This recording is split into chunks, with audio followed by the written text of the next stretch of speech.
जय श्री राधा रानी सरकार की, जय श्री कृष्ण भगवान की, जय कार्तिक मास महत्म्य की। मंदिर श्री बंसी वाले महात्मा यूट्यूब चैनल की ओर से हम आप सभी भक्तों का हार्दिक अभिनंदन करते हैं। कार्तिक मास का पावन समय चल रहा है और इस कार्तिक मास में हमारा मन अगर भगवान के चरणों में लग जाता है तो इससे बढ़कर सौभाग्य की बात हो नहीं सकती। कार्तिक मास में तुलसी जी की पूजा विशेष रूप से प्रतिदिन करनी चाहिए। तो कार्तिक मास महत्म्य के अध्याय 1 से लेकर अध्याय 22 तक की कथा को पहले ही आप हमारे चैनल पर सुन चुके हैं। तो आज हम आपको कार्तिक मास महत्म्य के 23वें अध्याय की कथा को सुनाने जा रहे हैं, जो कि इस प्रकार है।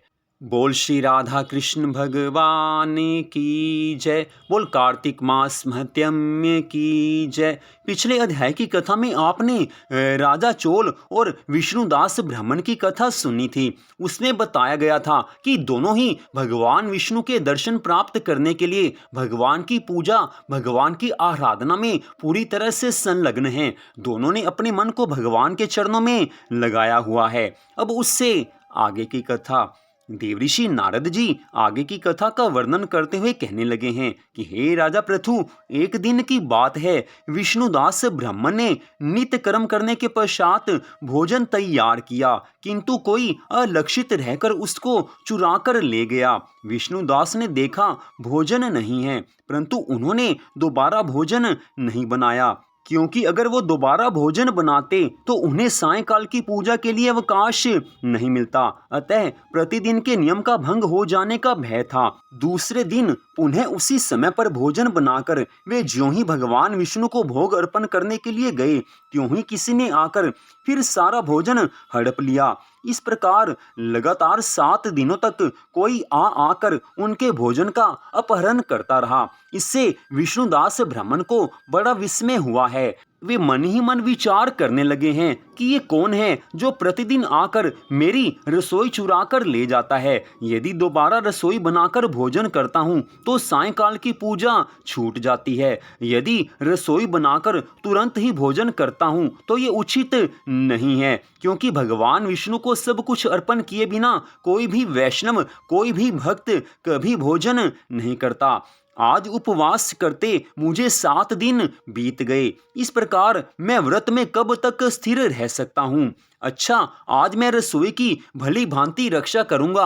आज मैं देखूंगा कि वो कौन है जो प्रतिदिन मेरी रसोई चुरा कर ले जाता है। आज विष्णुदास ब्राह्मण के मन में ऐसा विचार आया है। भगवान की सब प्रेरणा है, भगवान सब कुछ करने वाले हैं। आज ऐसा निश्चय करके भोजन बनाने के पश्चात विष्णुदास वहीं कहीं छिपकर खड़े हो गए। इतने में ही उन्हें एक चांडाल दिखाई दिया जो रसोई का अन्न हर कर जाने के लिए तैयार खड़ा था। भूख के मारे उसका सारा शरीर दुर्बल हो गया था।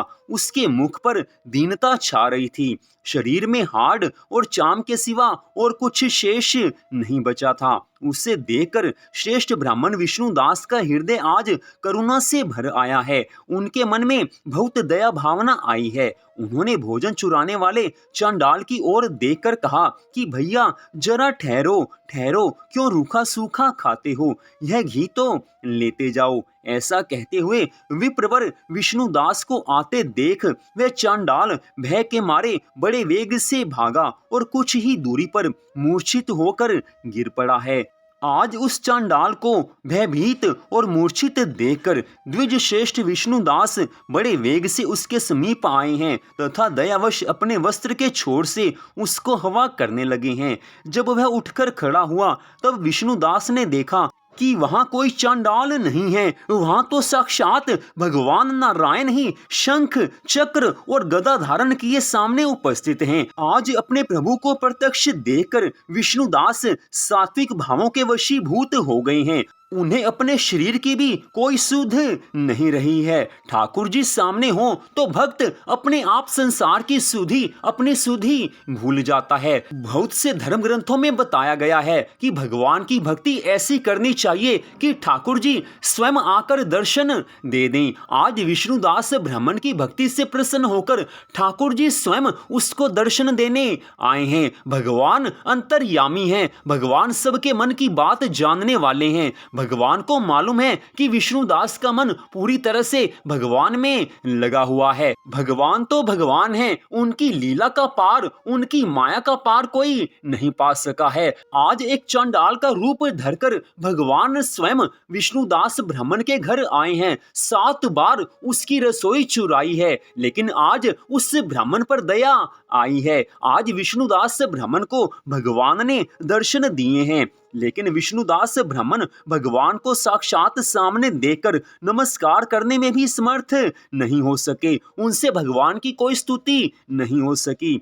जिस समय भगवान दर्शन देने को आ जाएं, उस समय सारा ज्ञान अपने आप भूल जाता है। आज श्री हरि विष्णु भगवान जी ने सात्विक व्रत का पालन करने वाले अपने भक्त विष्णुदास को छाती से लगा लिया है, अपने हृदय से लगा लिया है और उन्हें अपने ही जैसा सुंदर स्वरूप देकर वे वैकुंठ धाम को उससे ले चले हैं। उस समय यज्ञ में दीक्षित हुए राजा चोल ने देखा कि विष्णुदास ब्राह्मण एक श्रेष्ठ विमान पर बैठकर भगवान श्री हरि विष्णु जी के समीप जा रहे हैं। विष्णुदास को वैकुंठ धाम में जाते देख राजा ने शीघ्र ही अपने गुरु महर्षि मुद्गल को बुलाया और इस प्रकार कहना प्रारंभ किया है कि जिसके साथ स्पर्धा करके मैंने इस यज्ञ दान आदि कर्म का अनुष्ठान किया है, वह ब्राह्मण आज भगवान विष्णु का रूप धारण करके मुझसे पहले ही वैकुंठ धाम को जा रहा है। मैंने इस वैष्णव यज्ञ में भली भांति दीक्षित होकर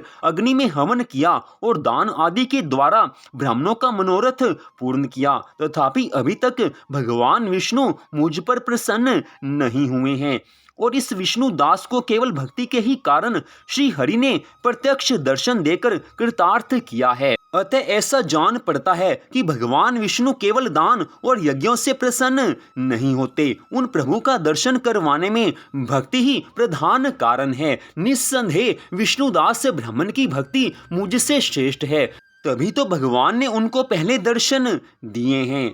दोनों पार्षद आज धर्मदत्त ब्राह्मण से आगे की कथा का वर्णन करते हुए कहने लगे हैं कि ऐसा कहकर राजा चोल ने अपने भांजे को राज सिंहासन पर बैठा दिया है। वे बचपन से ही यज्ञ की दीक्षा लेकर उसी में संलग्न रहते थे, इसलिए उन्हें कोई पुत्र नहीं हुआ था।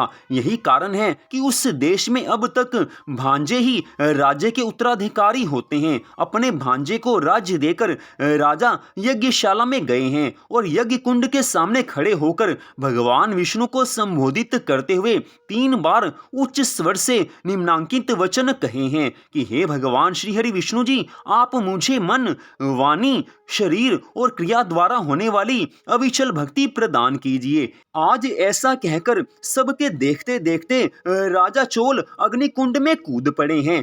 चारों ओर हाहाकार मचने लगा है, लेकिन ठीक उसी क्षण श्री हरि विष्णु भगवान जी अग्निकुंड में से प्रकट हुए हैं और उन्होंने राजा को अपने हृदय से लगाकर एक श्रेष्ठ विमान पर बैठाया है और उन्हें साथ लेकर वैकुंठ धाम को प्रस्थान किया है। इतनी कथा सुनाकर देवऋषि नारद जी राजा पृथु से कहने लगे हैं कि हे राजा पृथु, जो विष्णु दास थे वे तो पुण्यशील नाम से प्रसिद्ध भगवान के पार्षद हुए और जो राजा चोल थे उनका नाम सुशील हुआ। इन दोनों को अपने ही समान रूप देकर भगवान लक्ष्मीपति ने अपना द्वारपाल बना लिया था। हे राजन, ये बात सत्य जानो कि भगवान की भक्ति से बढ़कर भगवान को प्रसन्न करने वाला कोई भी साधन नहीं है। भगवान धन संपत्ति से प्रसन्न नहीं होते, भगवान केवल मन की भावना से, श्रद्धा भक्ति से प्रसन्न होते हैं। विष्णुदास ब्राह्मण की भगवान के प्रति पूरी श्रद्धा भावना थी, भगवान के चरणों में उनका मन लगा हुआ था, इसलिए सबसे पहले भगवान उनको वैकुंठ धाम में ले गए। दूसरी ओर राजा चोल भी भगवान की भक्ति में लगे हुए थे, लेकिन उन्हें अपने धन का कुछ अभिमान अभी जीवन में बाकी था, तो भगवान ने पहले उनका अभिमान भंग किया है। लेकिन वो भक्त हैं, इसलिए भगवान ने उनको भी दर्शन दिए हैं और भगवान उनको भी वैकुंठ लोक ले गए हैं। दोनों को अपना पार्षद बनाया है। हे राजन, भगवान की भक्ति से मनुष्य अवश्य ही सब कुछ प्राप्त कर सकता है। जिसको अपने जीवन को सफल बनाना हो, जिसे इस भवसागर से पार उतरना हो, उसे अपने जीवन का हर क्षण भगवान के चरणों में लगाकर रखना चाहिए। सांसारिक कार्य करते हुए हर क्षण ठाकुर जी की याद आए तो समझ लेना कि मनुष्य जीवन सफल होने ही वाला है। भगवान की कृपा से संत मिलते हैं, कहीं संत मिले तो उनके चरणों में नमन करना। संत जब दया करते हैं तो भगवान की कथा सुनने को मिल जाती है, और जब भगवान की कथा सुनने को मिल जाती है तो उस क्षण से मनुष्य का जीवन भगवान के चरणों में लग जाता है।